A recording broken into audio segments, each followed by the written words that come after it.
তো নেটফ্লিক্স সিরিজের শেষের দিকে আমরা দেখেছিলাম যে বাকি হয়ে গিয়েছে ওয়ার্ল্ডের সবচেয়ে স্ট্রংগেস্ট পারসন, এমনকি সে তার বাবাকেও হারিয়ে দিয়েছে। হেই হ্যালো গাইস, আসসালামু আলাইকুম, কি অবস্থা সবার?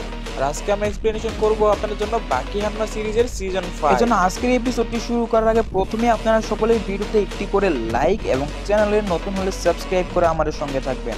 So let's start.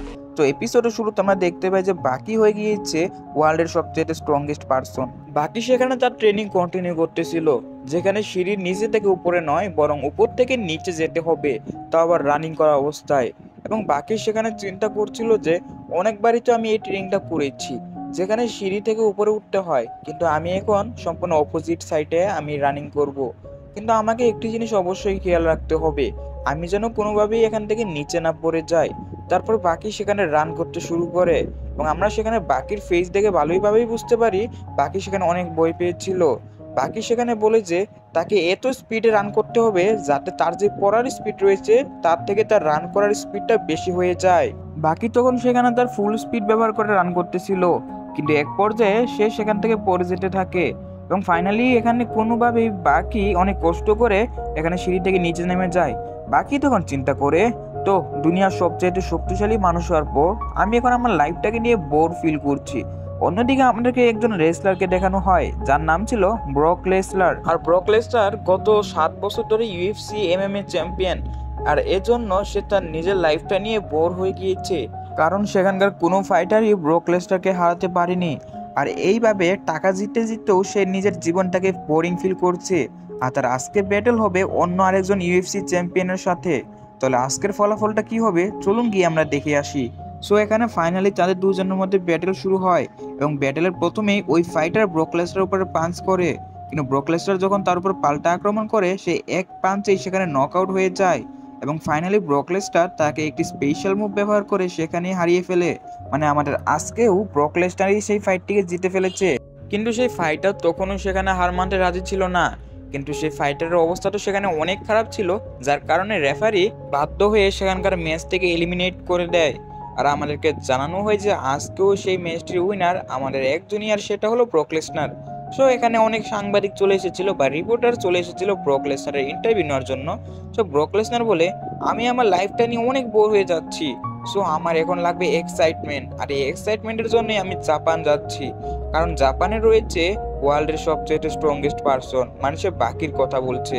তারপর তোকো আবার সিন দেখানো হয়, সেখানে তোকো কাবার কাছে ওই এমএমএ ইউএফসি এমএমএ চ্যাম্পিয়ন চলে এসেছিল।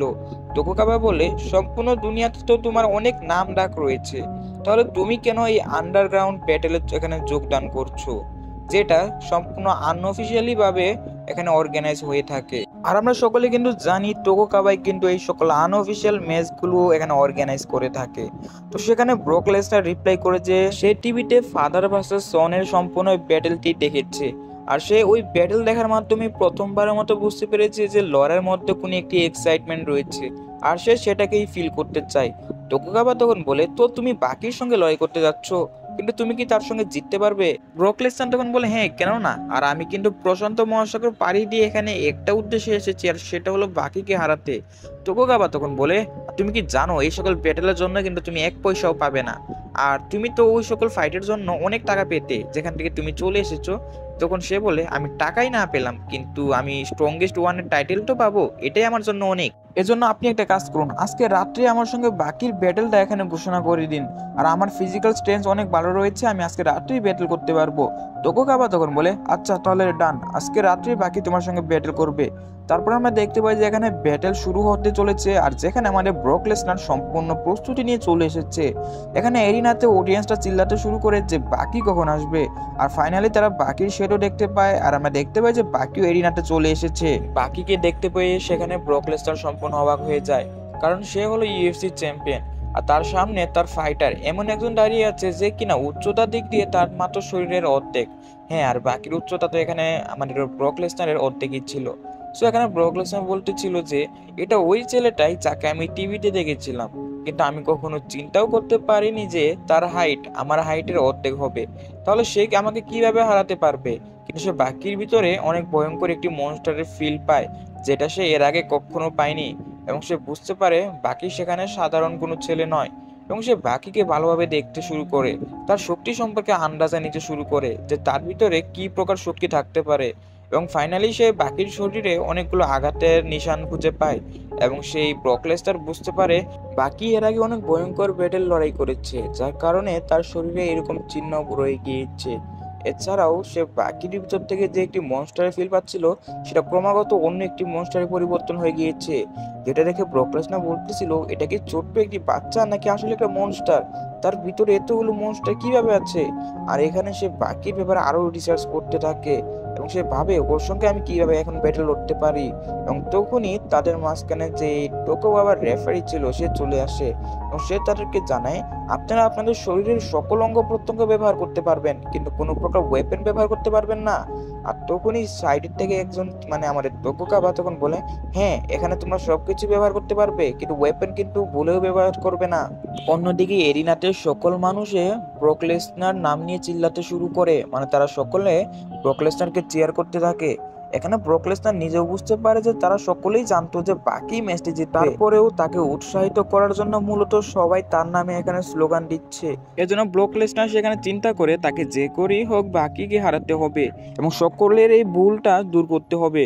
কিন্তু বাকিকে দেখে কি মনে হচ্ছে, তার তো কোনো এক্সপ্রেশনই দেখে এমন কোনো মনে হচ্ছে না।